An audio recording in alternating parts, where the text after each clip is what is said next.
I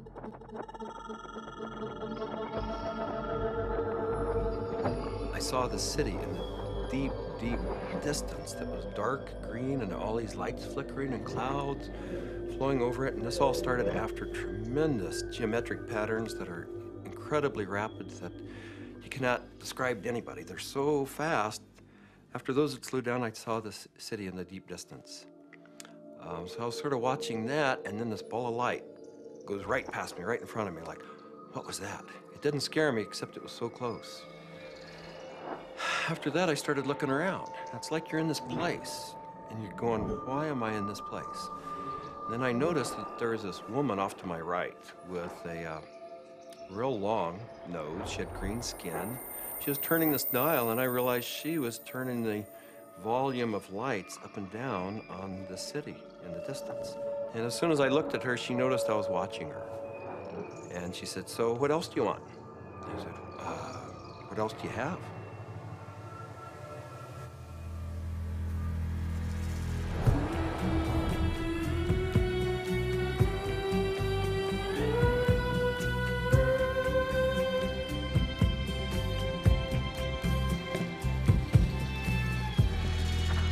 This is the story of DMT, or dimethyltryptamine, a simple compound found throughout nature which has profound effects on human consciousness.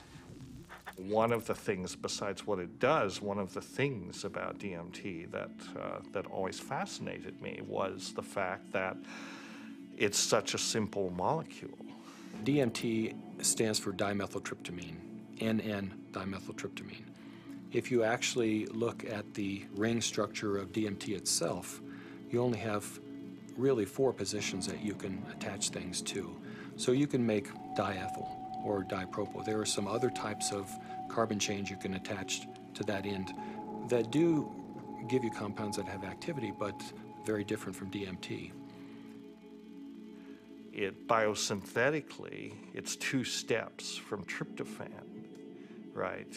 2 trivial enzymatic steps from tryptophan. Well, tryptophan is an amino acid, of course, and it's everywhere. So all organisms have tryptophan, and all organisms have the 2 key enzymes that lead to the synthesis of DMT.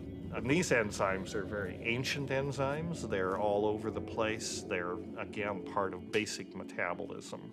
So theoretically, anything could synthesize DMT. DMT is astonishingly widely available in plants and animals all around the world, but so far nobody really knows why it's there or what its function is. That's a $64 billion question, is why is DMT in our bodies? Why is it in plants and all sorts of mammals? And what is the role it plays in humans? The conventional wisdom 30, 40 years ago was that these things had no real function. They were just sort of physiological noise, but that's a very naive understanding. And what we now understand is that these secondary compounds are, in a sense, the language of plants. These are messenger molecules. This is what plants use to mediate their relationships with other organisms in the environment. Why is it that human beings' central nervous system are wired to receive this experience? Must be that, there's important information to be learned. So I don't think it's universally present in nature by accident. It has a real function. We have co-evolved with these plants. There's a purpose and a meaning to it.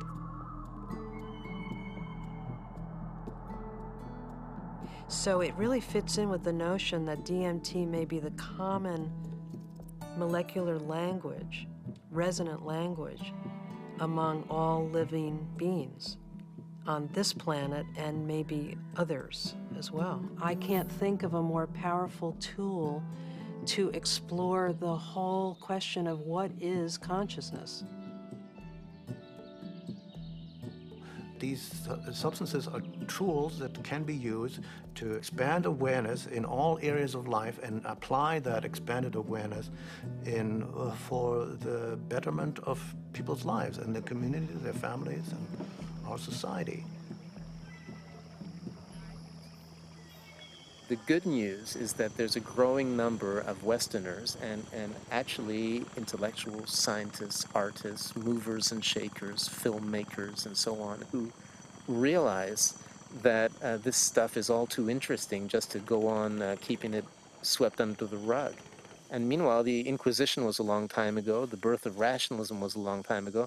At this point, there's no good reason, apart from bad habit, to keep up these barriers. With the help of two concepts that are traditionally opposed, science and spirituality, we humbly reintroduce psychedelics back into the cultural dialogue. DMT, the spirit molecule, you know, it's a conundrum, it's a paradox. What the spirit is the inner world. The molecule is the external world.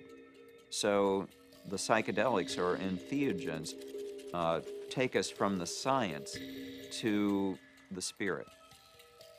I was drawn to the pineal gland, which is a very small organ in the center of the brain, which has always been an object of interest and even veneration for a lot of esoteric physiological disciplines. I thought, you know, it wasn't totally crazy to presume a pineal site of origin of DMT. Which, you know, fit in nicely with my theory that the pineal was somehow involved in naturally occurring mystical states. This hypothesis proposes that the pineal gland at certain times, when it's under a specific stress or stimulation, it releases a significant amount of this hormone, DMT, and it's that hormone that facilitates the entering and exiting of the soul in the body. This is what the Jewish sage mystics have been describing in a coded language for literally thousands of years. Through meditation, through fasting, chanting, any number of techniques, there might be a burst of endogenous DMT that was correlated with mystical and near-death experiences. And I had this theory that there was a big similarity between psychedelics and experiences that were possible with a lot of meditation. And that was one of the original findings that led me to start looking for a spirit molecule, for a compound in the brain that elicited mystical experience.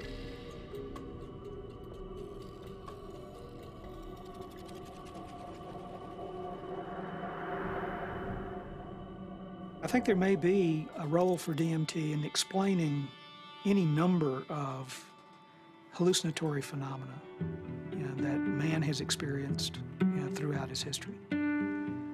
Creativity, imagination, dream states, changes that occur due to isolation, trauma, starvation, all of which produce hallucinatory phenomena.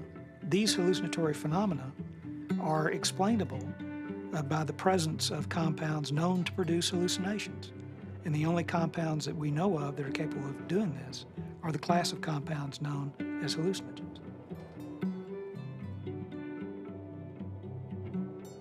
When thinking about spiritual states, I think endogenous hallucinogenic compounds and molecules that the brain can potentially release are probably very relevant to this topic, because on one hand, they may really help us to elucidate what is the neurochemical mechanism of these experiences. I mean, if we can say that there's a release of endogenous opiates, or we can say that there's a release of dopamine or something like that, and we can measure that release and we can see where in the brain those different molecules go, what receptors they activate or deactivate, and hence we can really learn a lot more about what these experiences are, because it really can allow us to match up these experiences that people have with hallucinogens, as well as understanding where they are related in the context of the brain's receptors and the different parts of the brain that may or may not become active.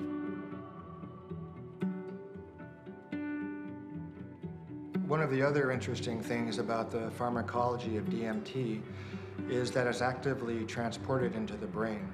And so you have to wonder about the role of DMT in just everyday, normal, perceptual, activity. Too much DMT and things become very psychedelic, or, not enough, DMT in the brain can make things dull and flat and gray.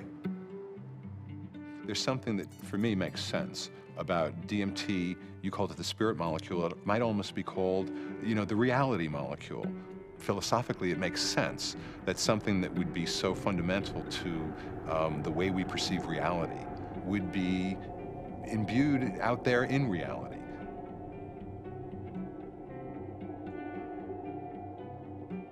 There was a sense around it that there was something special, that it wasn't like anything else. There wasn't like other psychedelics. Its intensity and speed was such that it really produced a different kind of response. I mean, I remember almost getting the sense that it was kind of like a psychedelic bungee jump, that there was a kind of raw leap into this rapidly changing environment that was very different than the more gradual approaches of other psychedelics.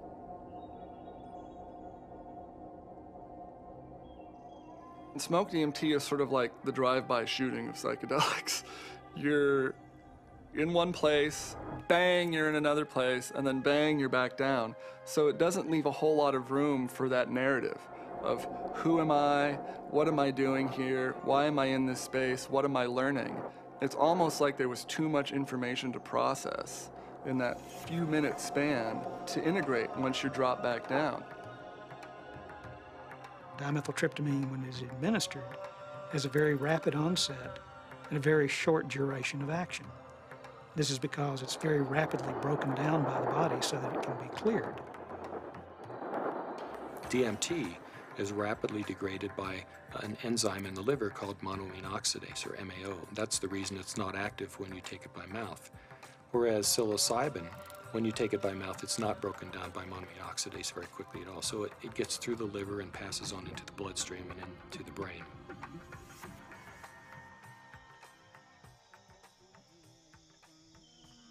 Yeah, I'm very interested in ayahuasca.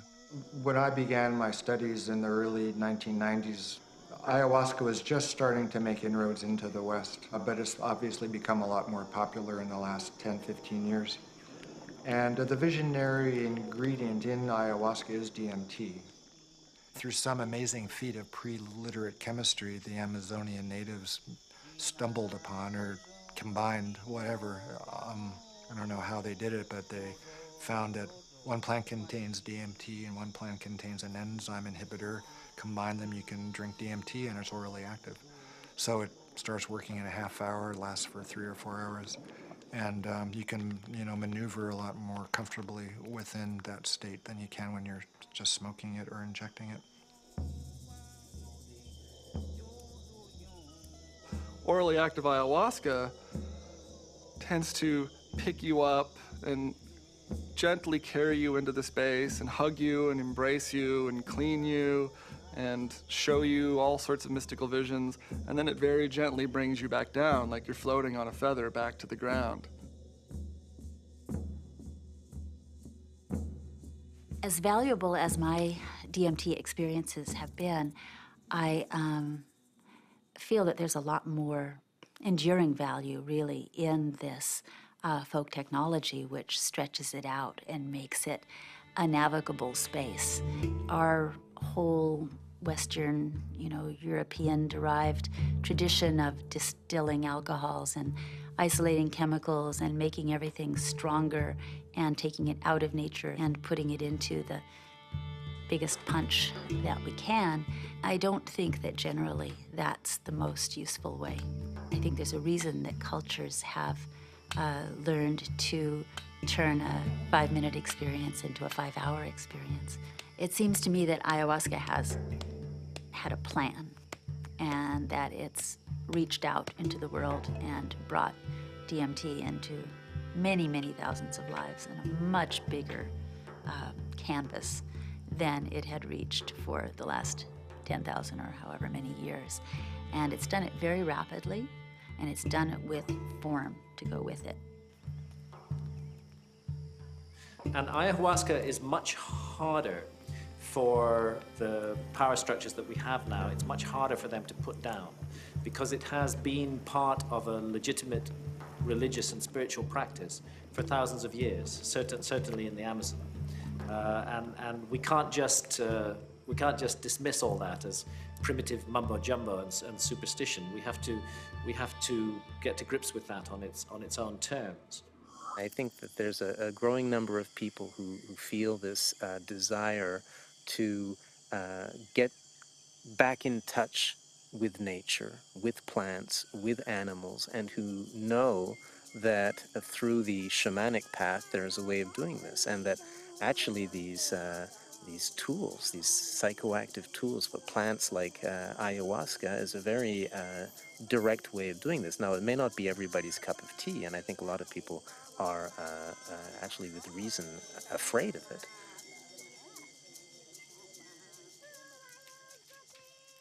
I think like a lot of people in my generation, I first heard about DMT through Terence McKenna. And it was a very funny way to become aware of such a powerful and interesting and anthropologically rich topic as a compound like DMT, because it really became more, it was almost more of a concept than something that people were necessarily taking. The DMT flash makes it clear that disembodied consciousness is a possibility. I think that the whole tension of history and the tension of life seems to be about the shedding of the body. Terence was he was a good promoter.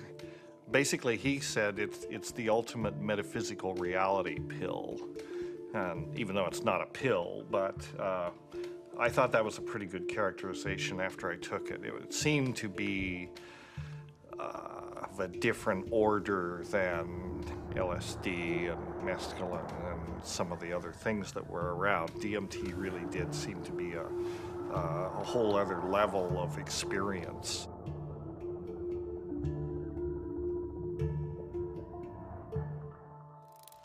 I ask that you suspend any opinions, either negative or positive, about these compounds. Whatever you believe their value to be, they continue to have profound effects wherever we find their use, whether it's contemporary Western culture or in the Amazon rainforest. It was in the 50s that the ayahuasca churches started going public. You know, that there was a kind of transition from the indigenous Indians in South America to the mestizo people in the cities, and then these churches, you know, the Santo Daime Church and then the UDV Church a little later, started doing ceremonies that would made the ayahuasca accessible not just to Indians, but to urban people in the big cities in Brazil, who are as far from the shamans as we are. In the early 1990s, the UDV established a branch of their church in the United States. In the late 90s, the U.S. Customs Department, along with the DEA, intercepted a shipment of ayahuasca. The church protested the government action. They contended that it violated the Religious Freedom Restoration Act, and the case was heard in the U.S. Supreme Court. And in February 2006, their decision was announced, and it was a unanimous decision on the side of the UDV. Why is it that in the entire Western world, these substances that have been found to be so interesting by hundreds of cultures for thousands of years are prohibited? How did these cultures that consider themselves to be enlightened, democratic, and scientific get to declaring plants illegal? It can seem weird, but there's clearly something deep and revealing about the nature of these societies. Our society values alert, problem-solving consciousness, and it devalues all other states of consciousness. Any kind of consciousness that is not related to the production or consumption of material goods is stigmatized in our society today. Of course, we accept drunkenness, We allow people some brief respite from the material grind.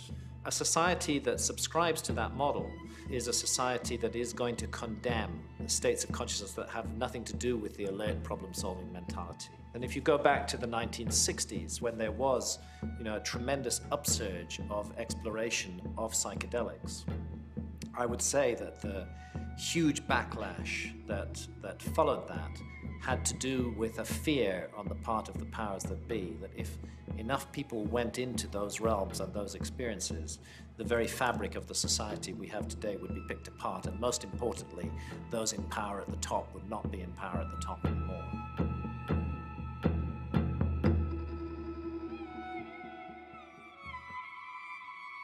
There was an optimism that was ungrounded, that Vietnam was happening, that all this real stuff was going on, and that the psychedelic movement wasn't really addressing that in a real way, and that Timothy and that bunch sold us a false bill of goods that didn't really work.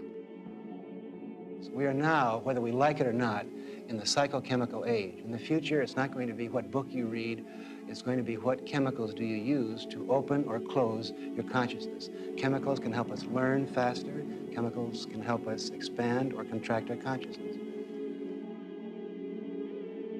The atmosphere in the 1960s was, we are doing research here. We are dedicating our lives to trying just about everything on the planet.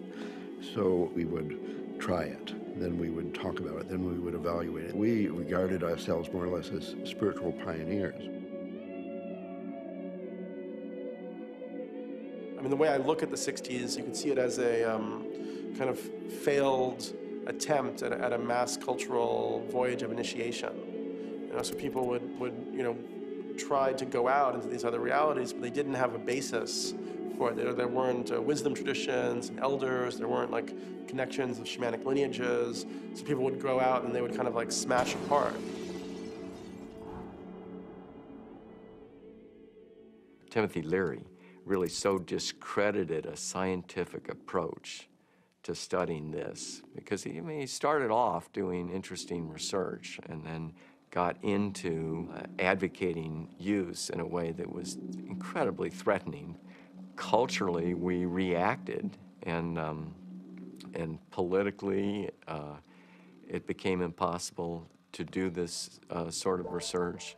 Funding agencies didn't make resources available. Regulatory agencies increased the practical hurdles for initiating this kind of research. And I think people who had interest in research of this type largely were discredited because of their interest in the research. Social, political, scientific issues that came together pushed these drugs out of the scientific marketplace.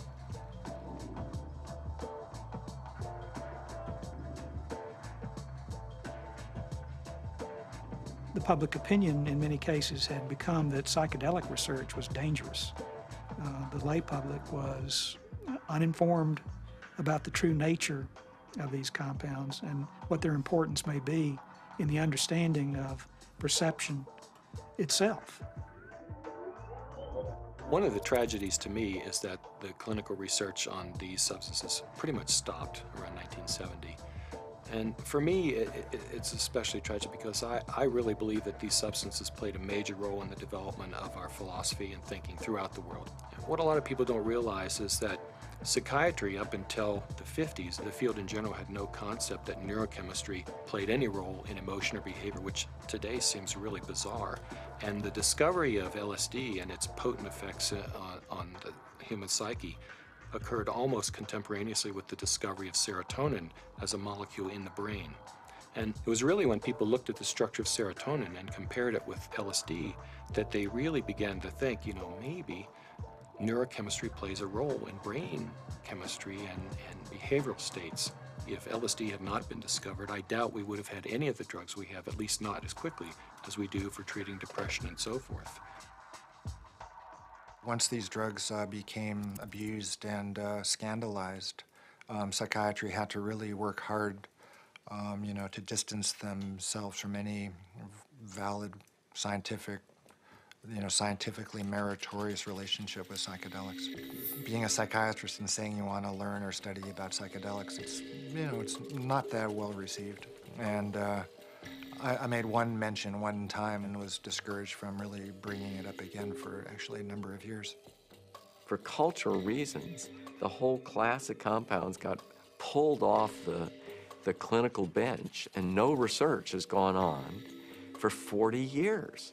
So scientifically, I can't imagine a more exciting area to be pursuing. How does one go about studying these plants and compounds? Plants and compounds which produce unimaginable experiences and appear to shed light on some of humanity's greatest mysteries. In order to answer that question, Dr. Strassman conducted the first human psychedelic research in a generation. One of the things that I had established early on was being able to discriminate between studies in the scientific realm and recreational use. But in the early 1980s, I reviewed all of that literature and could pretty well establish that if people were really carefully screened and supervised and then followed up, that the incidence of adverse reactions to LSD and related psychedelic drugs was extremely low. The drug or the compound or the chemical that seemed like the best candidate to sort of reopen the U.S. front on psychedelic research would be DMT. It was really, it was exciting for me because I thought this is the first study in a generation. And not only that, despite the fact that DMT had been used safely in earlier studies and it was this natural component of the brain, DMT is one of the most profound and potent psychedelics known. So it wasn't just an initiation of clinical research, it was a reinitiation of clinical research with an extremely potent drug. I was of the strong opinion that you could do these studies, and Rick agreed. So we had a number of discussions, and at some point the discussion came up, Dave, what if I do all this paperwork and spend all this time and get to the end of things and I'm ready to go and I can't get the DMT? And that was a real possibility because DMT, clinical grade DMT, wasn't a chemical you could just buy off the shelf somewhere. And I told Rick, if you get to that point and no one will make it, then I'll do it. And ultimately Rick got to that point and I made it. The design of the study was fairly straightforward. Give people DMT and measure as many variables as possible. I had to sort of anticipate a lot of objections that would come my way from the regulatory agencies that oversee this kind of research. So at that point began a 2-year process of dealing with not that many regulatory agencies, but fairly monolithic ones. One sort of a sidelight of the protocol was the involvement of a psychiatrist from UCLA named Daniel Friedman. He was kind of one of the grand old men of American psychiatry. And actually, he was one of the people who in the 50s and 60s got their start with psychedelic research. And the main thing that Danny Friedman told us was, don't even get close to psychotherapy. Forget about treating mental illness or alcoholism or anything. Forget that. That's where all the hysteria is. That's where all the fears get up. You're a scientist, Rick. Approach it as a scientist. Do basic, simple measurements. Look at heart rate, cardiovascular parameters. You won't get in trouble doing that. You can get it funded, and it's solid science. Rick did what he said, but then he still was able to get these, accounts of what happened. And that wasn't in the plan. That wasn't really what was proposed in the studies that were funded, and that wasn't what Danny talked about. But those were the spin-off that really made it interesting. Rick Strassman was advertising in some magazine somewhere about wanting volunteers for a particular study in a psychotropic, and I didn't really know I didn't know DMT from STP at that time. And I remember reading that and I'm thinking, oh my God, this is bad. I better get involved in this and make sure that somebody doesn't get hurt, and that at least there'd be some sensitivity towards what this stuff is really about. I met Rick's research nurse at a party, and she heard me talking about that I had used peyote ceremonially, and she took me aside and said, there's something that you might be interested in. We're looking for subjects, volunteer subjects, for some unusual research. I was a little concerned that the study participants might be a little obnoxious. Maybe that's not the right word, but you know, people that were just seeking to do a lot of drugs, and they were very professional people. There were varying degrees as to how much hallucinogen use they had been through. It seemed like there were some people that felt like they had made it their life mission to experience every kind of substance out there, and then other people who I think were just interested for their own personal growth and or curiosity. Once we actually got into the preparation for the actual trips, Rick asked me about roller coasters. Do you like roller coasters? You know, the sensation of going up really high and then slamming back down towards Earth. And I said, no, I hate them. They're horrible. And he said, not good. I just wanted to go with the experience, learn as much as I could, absorb as much as I could, and be humble to it. The idea of legally sanctioned psychedelics was just very compelling. Plus, you're in a hospital, so should you get that uncomfortable experience that you're dying, you're with doctors in a very safe environment from that point of view. I mean, this was really very cutting edge, very out there, it was high risk, and people knew what they were getting into, and they wanted to have the extra reassurance, and I was glad, actually, to have a crash cart in the room and a team, you know, in the hospital to respond to any emergencies. You're in this hospital room, and there's all the sounds and the smells and just the prior experiences of being in the hospital. You know, all these negative things come back. So there was the whole environment to be overcome, because little did I know that it didn't matter where I was. I wasn't going to be in my body. I was going to be out in the universe, and it didn't matter where you launched from. It could be a hospital room, it could be the jungle in the Amazon. It didn't matter where you were, because you weren't going to stay there. Set and setting is so important. It's even more important than the substance. More important than the substance. Set and setting is everything. Now, what is the set and setting when you are blindfolded? The set and setting is not what you're seeing. You're not seeing anything. The set and setting is your internal self. The things that you have learned, the capacities that you have achieved, the conditions of your own psyche and psychology, these are your set and setting. It's the medicine combined with or interacting with the set and setting that creates an effect of safety, of trust, of comfort, and of resourcefulness that makes it possible for you to take some big leaps and receive some big gifts. And if that's not there, you just get terrified. So I didn't really have physical fears so much that they would die or have a stroke. I did have some fears about people's mental health, you know, especially with some of the higher doses. We gave one gentleman who had a lot of experience with the drug one dose, and he didn't think it took him far enough. So then we gave him a higher dose, and he was gone. He was really gone. It reminded me of something from The Exorcist. I mean, he just boom, sat bolt up in the bed, and his eyes opened up, and they were completely dilated and black. And I almost thought he was going to turn his head completely around. And I remember looking at Rick, and Rick looked at me, and I thought, oh my God, he's gone. I hope he comes back. And he did. The countdown was like, you know, counting down for preparing for your death, like waiting to surrender.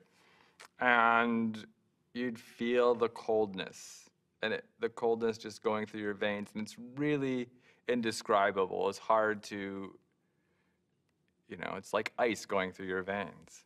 And the next thing that would happen, besides my racing heart, is this burning sensation would happen on the back of my neck. I mean, this was reliable. This is like clockwork. This happened every time that you shot me up with DMT. And then there'd be a hum, and the hum would get louder and louder, and to the point where it broke apart everything that I was or knew. It was just this It just got louder and louder until you just had to surrender to the sound. And then you were there.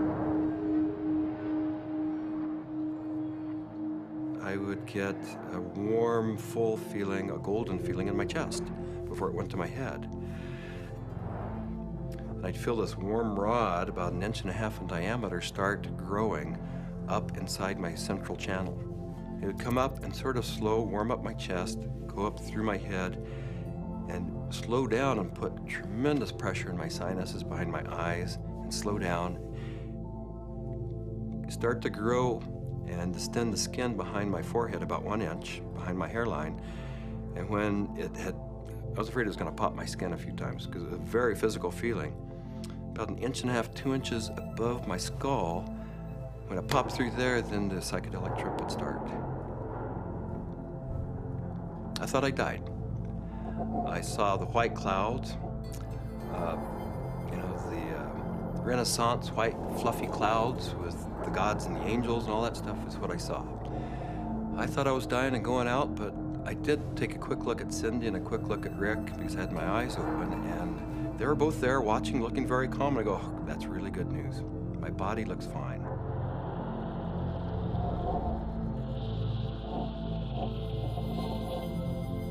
So I didn't know whether it was my birth I was re-experiencing, my death which was yet to come, because I know that time crumbles. The linearity of time is totally meaningless in these states. You are at the Godhead, the point where all time folds in on itself. More and more layers of my humanity start peeling off. Finally, the last, you know, almost the last layer, and I can't even describe what it is, but you have, at some reaches way in there, there is like the last layer of that which defines you as a human being, and it goes click. You are no longer a human being. In fact, you're no longer anything you can identify. There was no concept of time. It was so disorienting. I was so terrified. I have never in my entire life been so terrified to be blasted out of my body, to leave my body behind, to be going at warp speed backwards through my own DNA, out the other end, into the universe. And so I went right into this white light. As soon as I went into it, I lost any sense of being different, any sense of what I was doing, past, any sense of future. It was absolutely blissful and euphoric, and I just felt like it wasn't I. I was everything. I was the light. There was no sense of separation, no shadows, no differences, no past, no future. It was all present and white to yellow light. Then I felt myself falling out of this light, and as I fell out of it, I could feel the light was like a glow, like the sun with flames coming out and lapping out, and I could already start to feel this tremendous separation. I reached across, and it was suddenly I'm in the universe, in this huge void, with these beings on the other side, and I put out my hands, and this incredible rainbow of pink light went between me and these entities. And I was trying to make it be like a white light, but it was this incredible pink light, this energy of love that this capacity of love that we as human beings have, that I was trying to just send to them. This meteor-like trip through the infinite space of the interior consciousness is up pops the picture puzzle pattern door. And I'm now whizzing through this sucker like if it was nothing. I'm flying through it. But now I know what the picture puzzle pattern door is. The picture puzzle pattern door is the farthest reaches of your humanity. This is the doorway into what defines you as a human being. When you go past that, you stop being human to a degree, and the further you get past this point, the further away you go from being a human being.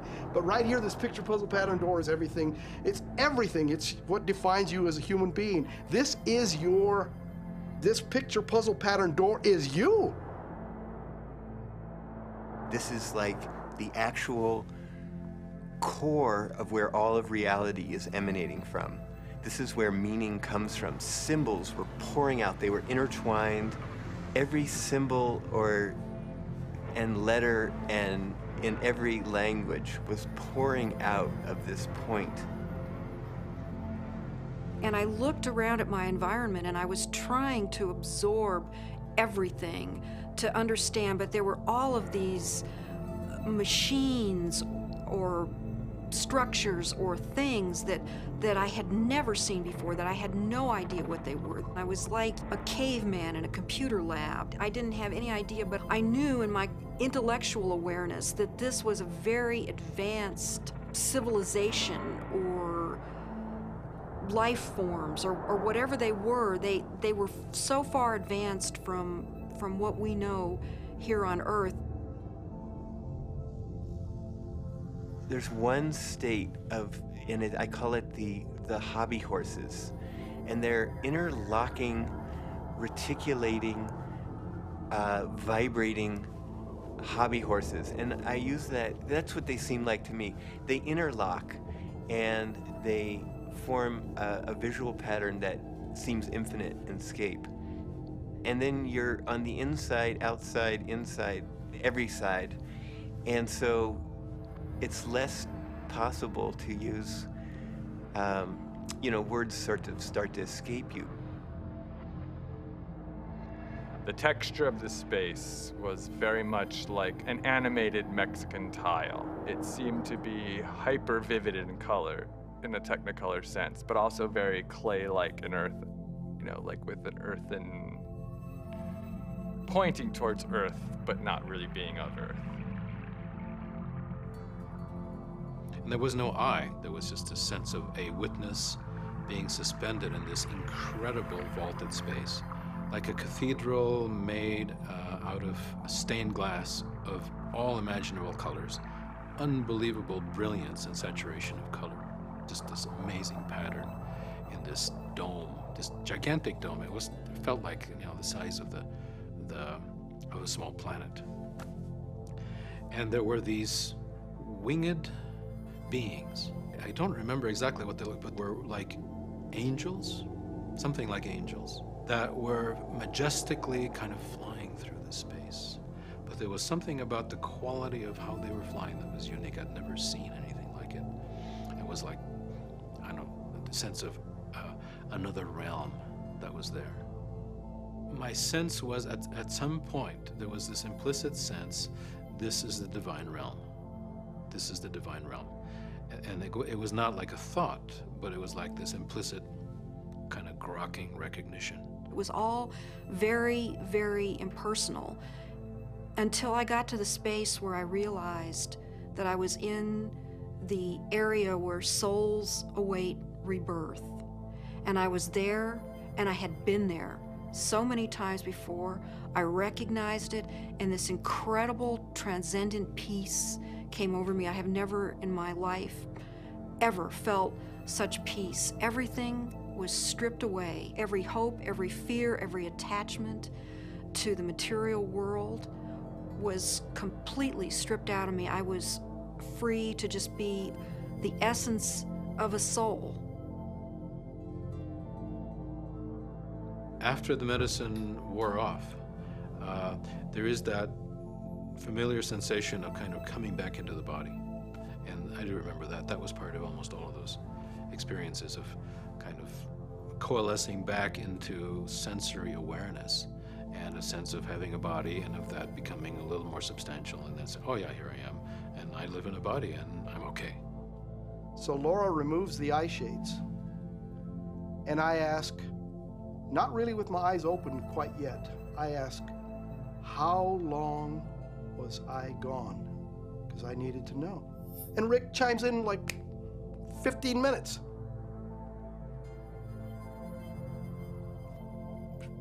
for a moment, I'm shocked. I'm like, you know, mind, you know, has to try to catch up, because now the whole cognitive dissonance of the experience has to catch up. I was gone for 15 minutes. 1,000 years of experience in 15 minutes.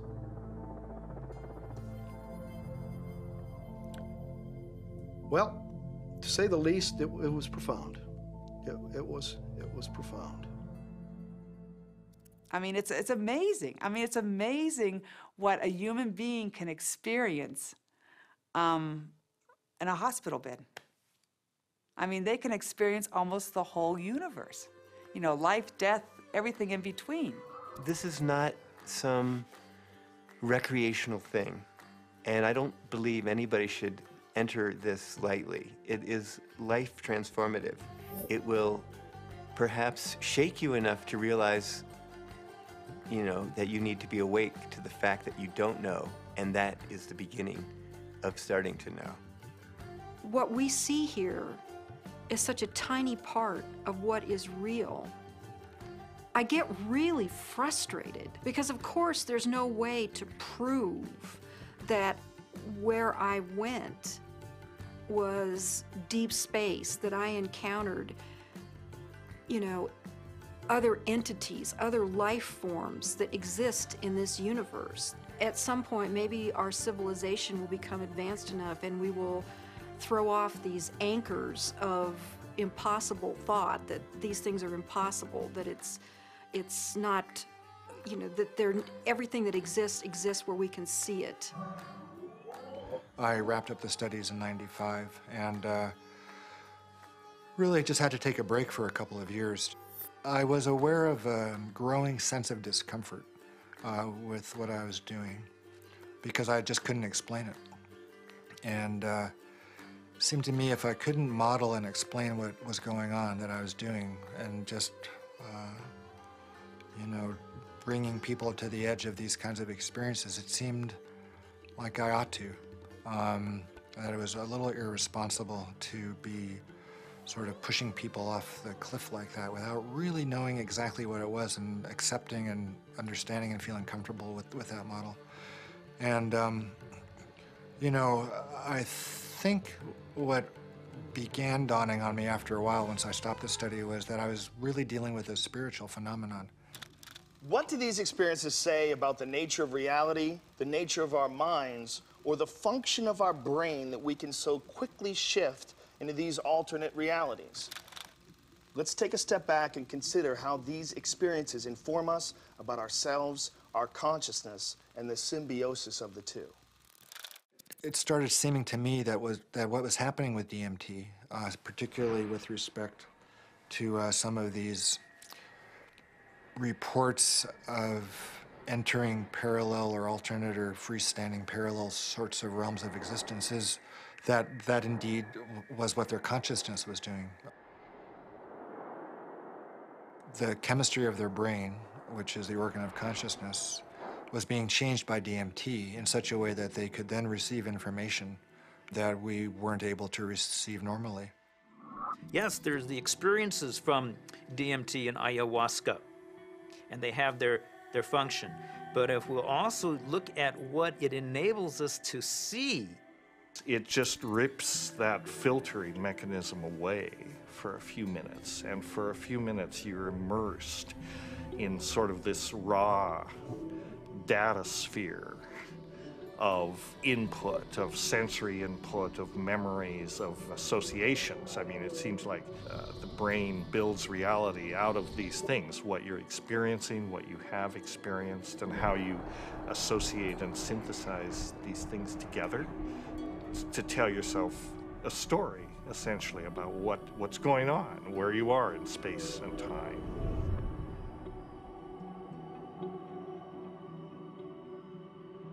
It's the brain that helps us to process all this information and to create for us a rendition of what our world is all about. But we're trapped within that brain. However, in spiritual experiences where people feel that they get beyond the self, in certain types of psychedelic experiences where you have incredible sensory and other types of phenomena, people really feel like they are able to kind of get outside of their brain. We have to take a very big look at what is going on within them when they have the experience and try to understand how it happens physiologically and try to make sense of it from the subjective perspective as well as from the objective perspective. I don't think you can just say, let's just explain it away on the basis of science. What I was doing early on when I was hearing these reports were interpreting them, calling them psychological or brain chemistry aberrations or whatever, that there was a part of the brain that was being dinged that was responsible for the alien appearance phenomenon. This is not a new phenomenon. Entities in altered states, have been recognized for an extremely long time in many cultures over the millennium. Helpers, spirit assistants, angels, all of these different entities have been fairly common throughout man's experience of altered states and through much of man's mythology.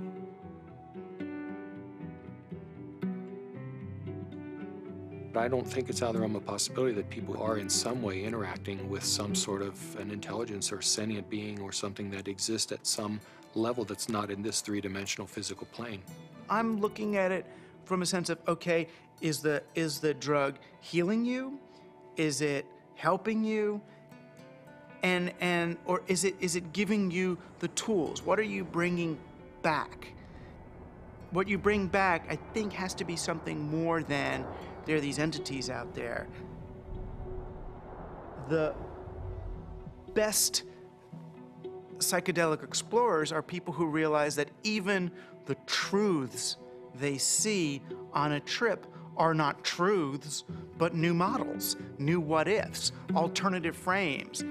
Unless there is a map and a clear methodology, then one will just have a variety of different experiences.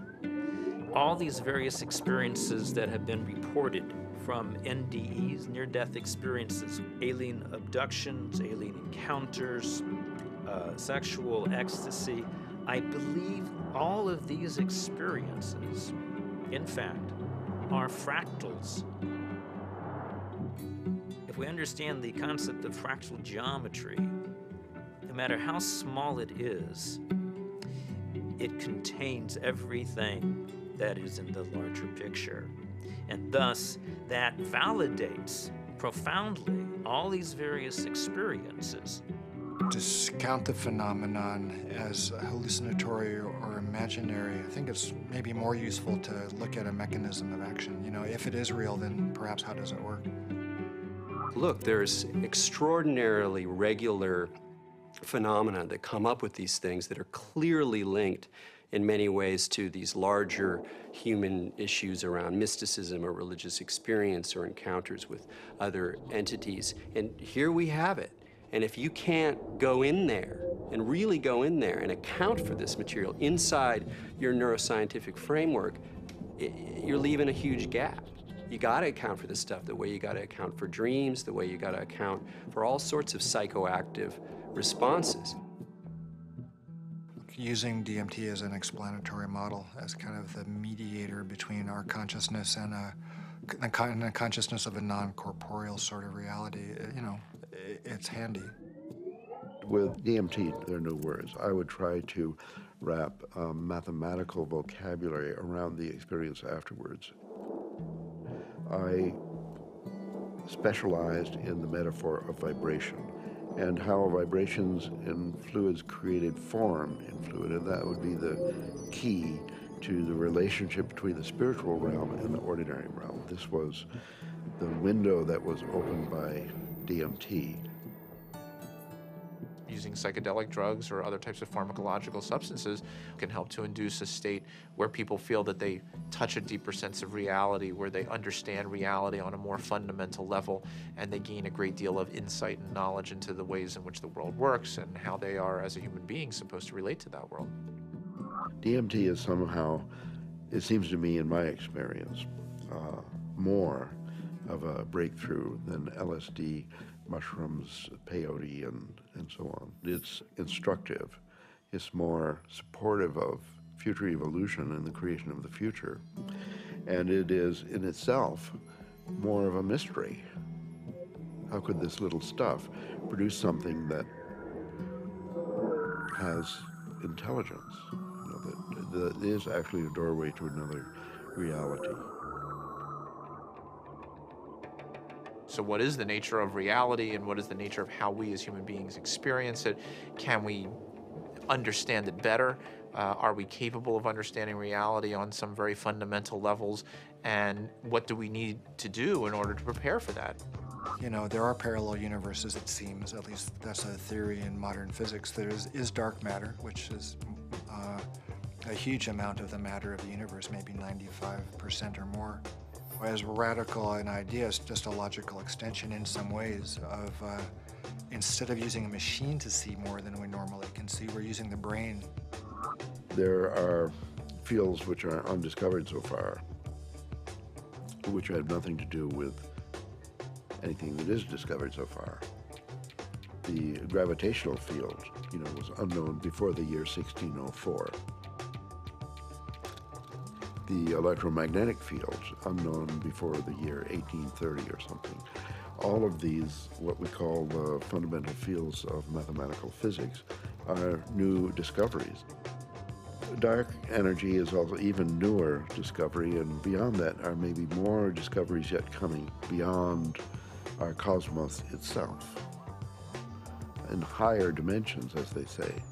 I still don't have very much use for the concept of God, but I do believe that there are higher levels, transcendent levels of reality, and I'm actually now starting to really believe that the brain is not the source of consciousness, is not really who we are, but is more like a radio tuner for something way bigger. Are these experiences, spiritual experiences or otherwise, are they created by physiological processes, or is the brain itself responding to something that's going on? And the fact that somebody may actually find a way of turning on their brain to spiritual experiences, again, I mean, I'm not sure that that necessarily diminishes the reality or the realness of what those experiences are about. If the pharmacology or the psychopharmacology of psychedelic experiences turned out to be essentially the same as religious or spiritual experiences, it would help us to understand where these experiences are occurring within the human brain. I'm actually quite convinced that we're probing the biological basis of moral and ethical behavior. I think these primary religious experiences really are at the bedrock of the world's religions. The research and knowledge and speculation about the pineal body and DMT is in fact the hand of God that is interacting with our natural evolution to stimulate and accelerate the process of redemption of individual and of collective global enlightenment. Because of my ayahuasca experiences, I consider myself a spiritual person. I know things now that I could never have known otherwise. This experience is so familiar for a lot of different people, and is so easily acquired, and so much information comes with so little effort that it is a kind of a miracle. It's a miraculous way for us to transcend ordinary reality and obtain maybe an intimation of what's necessary for survival. Ranging from new forms of medical treatment to a better understanding of the universe to life-changing spiritual revelations, these natural tools offer us the ability to seek greater knowledge. Tools that could positively affect life on our planet. Let's answer Dr. Strassman's question. If so, so what? Because of the collapse of consciousness, spiritual and scientific knowledge split apart. Both these modes of knowing have to come together. In other words, science and technology, from a traditional religious perspective, is not an extra. It is part of the process by which humanity is going to evolve into its next stage. How do we find like the right form for psychedelics in the future? I mean, assuming that psychedelics are part of the human future, right? For that, at the moment, they're still, generally repressed and suppressed and legal. If that were to change, how would we begin to construct a kind of system that would allow for a kind of rational and mature exploration of psychedelics? I think that the name of the game is to show science the pertinence of this somewhat outlandish realm. And it's not just crazy stuff. It shouldn't be considered as, let's say, not even worthy of interest or illegitimate. I actually think because it's declared off bounds, it just makes it interesting to start with. But one doesn't want to throw out the baby with the bathwater, and I think it's really important to stay faithful to science.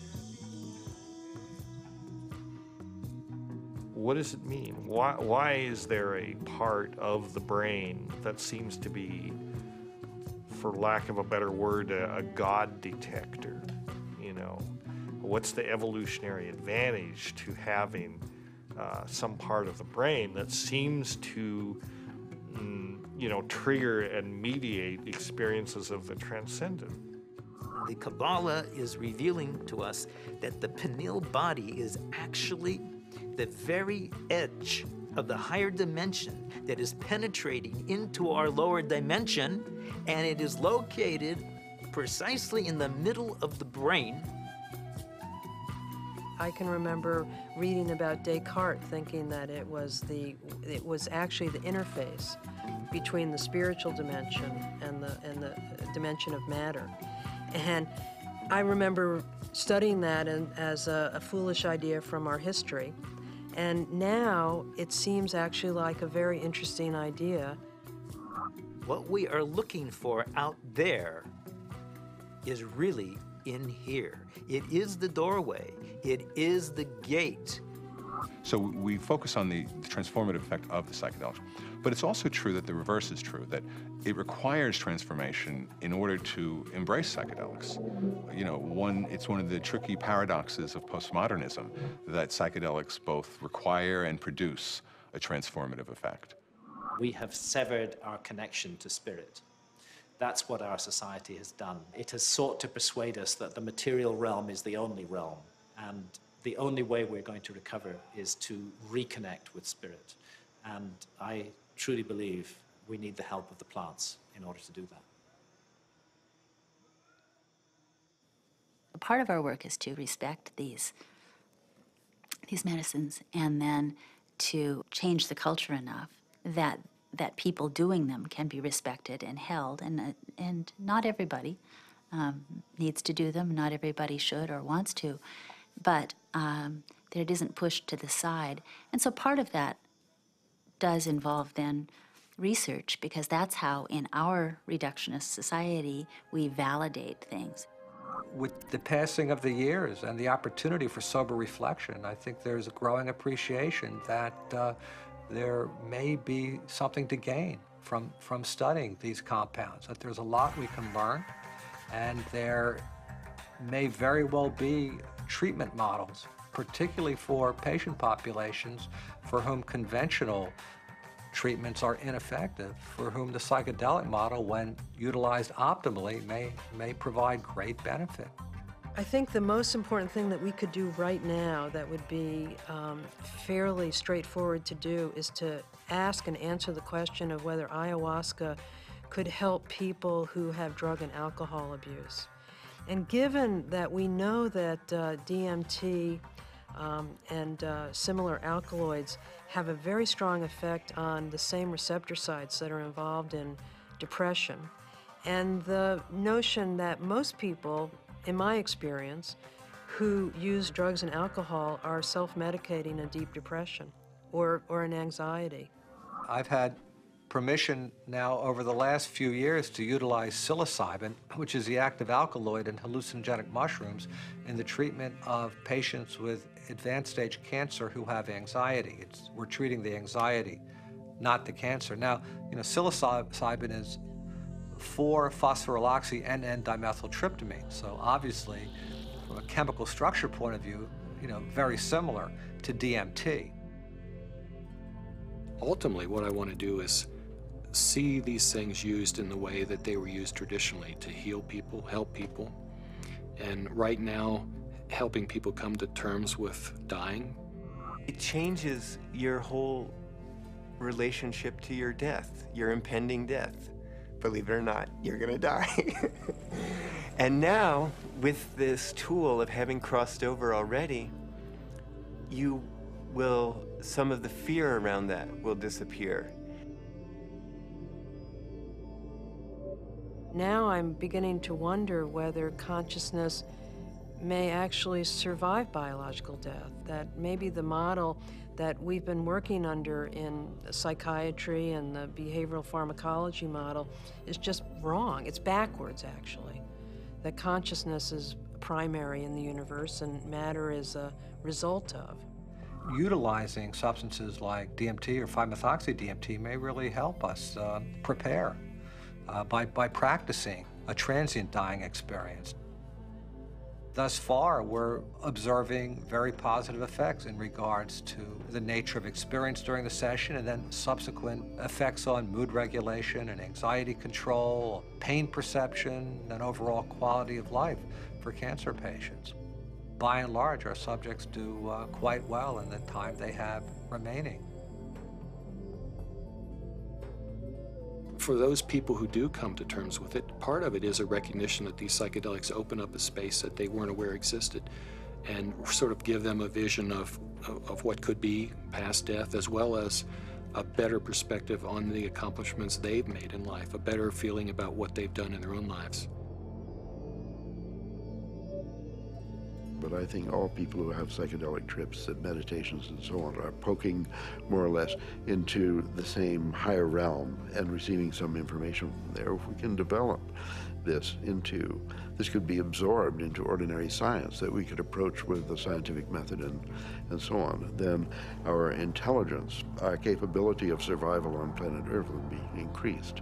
I mean, we're a dying species. We live on a dying planet. We're killing the planet. So our disease is extremely serious, and therefore we're desperate to find new information, ideas, and so on that can transcend. We have to evolve, and I think our intellectual evolution may be predicated upon the psychedelic pioneers. It's so easy to change the world.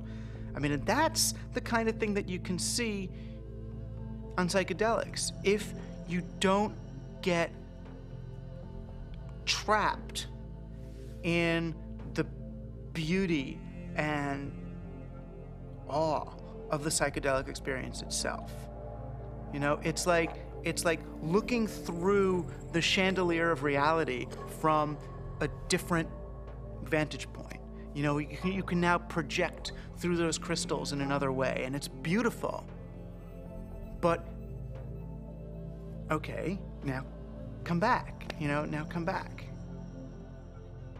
I think if I ever were to resume giving people psychedelics, particularly DMT, it wouldn't be just to kind of tinker with brain chemistry and just see what's happening. I think one of the things I also learned in the research is that you just don't want to give drugs and see what happens. That's a little, I don't know if callous is the word, but that's the first word that comes to mind. I think if you're really going to open people up like that, you need to do it for a purpose, not just for scientific curiosity.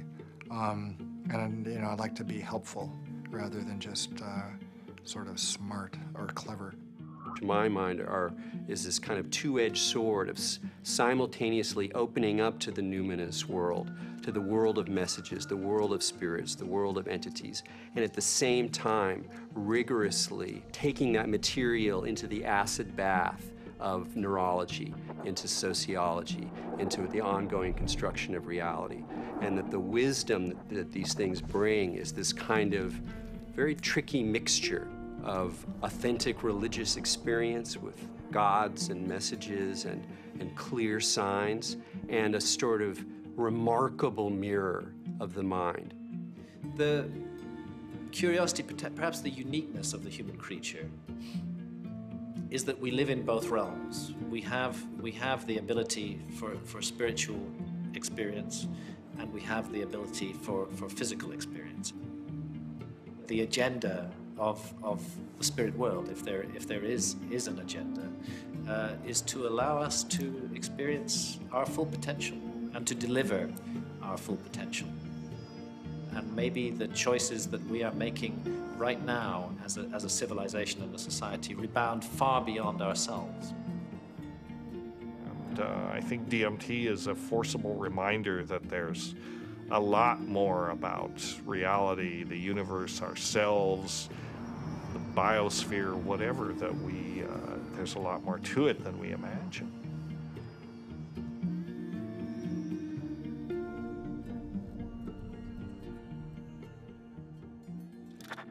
It seems our reality is not the only reality. Occasionally, the cracks reveal themselves and may even want to be discovered. As humans, we are creatures that thirst for knowledge. We spend time, money, and infinite energy searching for it, in schools, in churches, in business, and in technology. Knowledge is power, and thus our greatest quest.